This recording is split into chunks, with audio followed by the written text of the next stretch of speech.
What's up mga kaisda? For today's video, bali ito may gagamitin tayong mga mollyfish, no? Bali ayan, kumuha lang tayo dito sa ating syringe or injection ng pampurga ng bata. Bali ito yung nabili natin na anti-internal parasite sa ating mga mollyfish. Kasi emergency to guys, no? Hindi na tayo pwedeng bumili sa Shopee or Lazada. At mahirap dito sa aming area yung pagbili ng pampurga sa mga isda or anti-parasite, no, sa internal organs nila. Bale ito nag-research tayo dito na pwede palang gamitin ang mga pampurga sa bata, no. Bale ito yun yung ginamit natin. Nag-testing tayo kaninang umaga. Bale ayan, medyo disadvantage lang dyan yung flavoring niya kasi nakakasama ito sa ating mga isda. At syempre yung mga preservatives na nakahalo, tulad ng mga sugar na at pampalasa tulad ng flavor na banana, kasi yan yung reason para inumin ng bata, di ba? So maintik din yun ng ating mga isda. So bali dito ginawa ko, tinry lang natin i-survive yung iba kasi nagkaroon na sila ng SBD or yung tinatawag na swim bladder disease, kasi nakatagilid na or nakataob at yung iba nakalutang. So naisip ko dito pwedeng may parasite sila. Ayan pala yung flower horn natin na ginugroom na bago.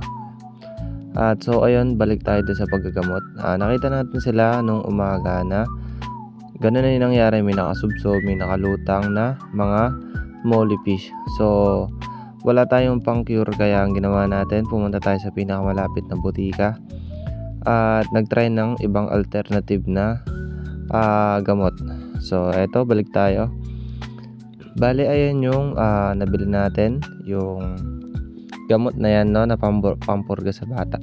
So anti-deworming din yan, pangalis din ng mga internal parasite sa bituka nila kung sakaling tinamaan sila ng calaminous worms or yung parang bulate sa tiyan nila na mahaba na kulay puti. So ayan, ang daming bumaligtad, tuloy-tuloy na silang tinatamaan. So ayan, nagkumuha lang tayo dito sa ating syringe at nag-research tayo kung ilang dose yung pwede nating ilagay sa mismong tubig. So ayan, maglalagay tayo dito sa mismong water. So ang ginawa ko dito, nilagay ko sa mismong aquarium yung mismong gamot. Kasi kaya natin nilagay na ganyan para pumasok sa katawan nila yung gamot. So yung ibang alternatives na ginagawa nila, inahalo nila sa pagkain. So hindi na nakakakain yung mga mollyfish natin kasi nakabaligtad na. So inalo na natin sa mismong tubig nila. So mas okay sana kung gagamitin nyo yan, yung gamot na yan, yung walang flavor or yung powder, kasi wala siyang chemicals na pampalasa or mga preservatives na para magustuhan ng mga bata na iinom yan. So ayan, for emergency lang, tinry natin silang isalba, no? At dito nung kinagabihan, tuloy-tuloy pa rin yung nakikita natin na nagkakaroon ng SBD or sumusubsob. So yung ginamot natin guys, no, ayun yung mga nakita natin kaninang umaga. Nilagay natin sa 5 gallons aquarium at nilagay natin yung mismong tubig nila nung pampurga. So ang gagawin natin dito para hindi masira yung cycle ng tubig, dahil pwede maka-apekto yung gamot sa ating mga good bacteria na yun, kumakain sa ating mga ammonia or yung kalidad ng tubig. Para mapanatiling maayos, ang gagawin natin dito is yung gamot ilalagay natin sa mismong pagkain. So ito nga pala yung kanina na nilagyan nating mga gamot sa mismong tubig. So ito ang ginawa natin, sa feeds natin ihahalo yung mismong pampurga ng sa mga isda. So ayan yung syringe na ginamit natin, at ayan yung mismong gamot natin na ginamit, at yung mebendazole. Ayan. So deworming pala yan sa mga bata, at wala pa rin tayong access na pinakamalapit na pet shop or ibang agri shop na pwedeng makabili ng mismong mga pampurga or pang-cure sa ating mga isda. So ayan, alternative lang yan, pero Ayan, pwede siya sa mga isda basta tama yung dose nyo at kailangan meron kayong research kung paano siya gamitin.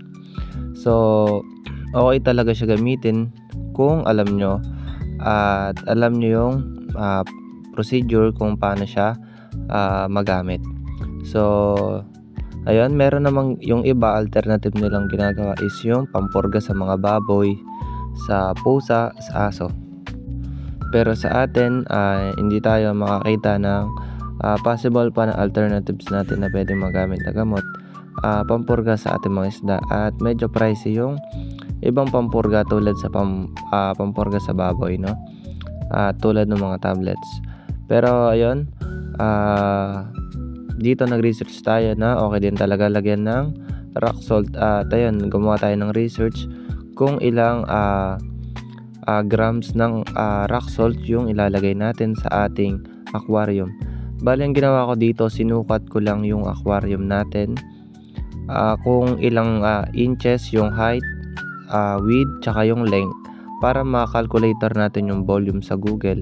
Meron pala sa Google, guys, kung paano siya makalculator yung mismong tubig nyo. So, yung pinaglalagay ng mga balon mollyfish natin is nasa 26 gallons. So, kinompute natin siya, no? At nag-research tayo kung ilang grams ng rock salt yung ilalagay natin sa mismong tubig.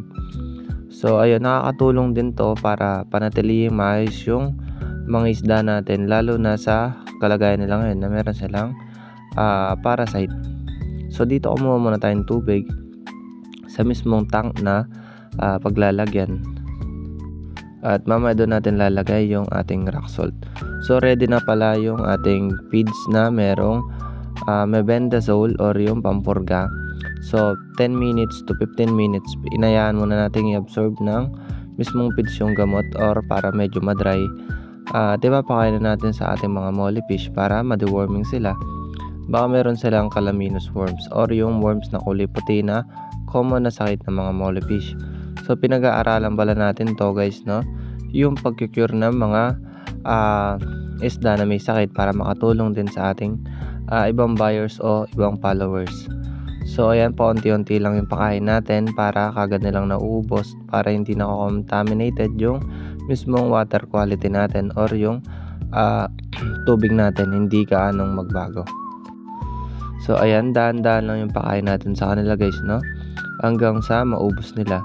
At disadvantage lang dito, hindi natin alam kung nakakain yung lahat ng mollyfish. So, eto, naka-separate to. Ito pala yung crystal eye natin na mollyfish na sana gagawin natin breeder, kaso tinamaan din siya. At hindi natin napansin, no? So, kanina lang, guys, no, namatay na pala siya. At hindi na natin siya nasalba.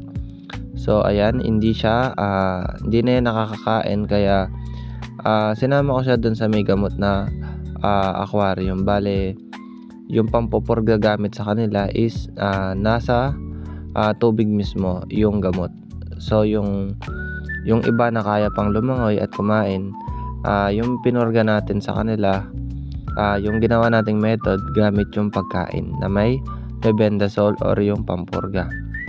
So, eto, hindi na makakain, kaya nalo na natin sa mismong tubig. At ayan, guys, no, sayang lang to. At crystal eye pa naman siya, yung mata niya kasi ay parang kristal. So, ito nga pala yung tubig kanina na merong rock salt, no? Bale, yung rock salt na ginrams natin, nasa 100 grams yun. Tinunaw natin siya sa tubig, no? 26 gallons nga pala to. Nag-calculator tayo sa Google. At ayan, para sa pang-cure sa mga may parasite na isda. Pero di natin sure kung may parasite to. Pero sa tingin ko, calaminous worms din yung reason kung bakit sila mamamatay, or ayun, baka sa pero etong rock salt nakakatulong din to sa pagpatatag ng mga isda natin kasi meron siyang anti-stress, no? At internal parasite din. So, ayan, ganyan lang ginawa natin, guys, no? Minekos-mekos lang natin yan. Tinunaw natin. At nilagay natin syempre sa ating 26 long gallons tank. At eto, meron din tayo nilagay dito sa ating 5 gallons tank, which is yung nilagyan natin na mebendazole gamit yung tubig at hindi hinalo sa pagkain. So nandiyan yan yung mga unang tinamaan ng SBD or yung tinatawag na swim bladder disease, yung lumalangoy ng patagilid na katihaya or nakapatiwarik yung katawan nila. So ayan, wala silang balanse kaya tinawag siyang swim bladder disease kasi hindi nila mababalanse yung katawan nila. Pwedeng maaring sa water quality or may pagbabago sa ating source of water. Kasi may ginawa tayo na nakaraan na sa deep well natin at hindi natin alam kung na-contaminated ba ito ng chlorine gamit yung mga pipings natin.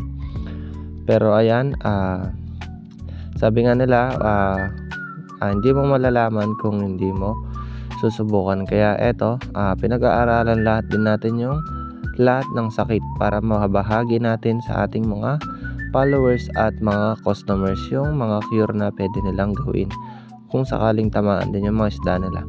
So hindi pa naman tayo ganong expert pero handa tayo matuto sa pag-cure ng mga isda natin at kaysa pabayaan nating mamatay sila. At konting patalastas muna tayo.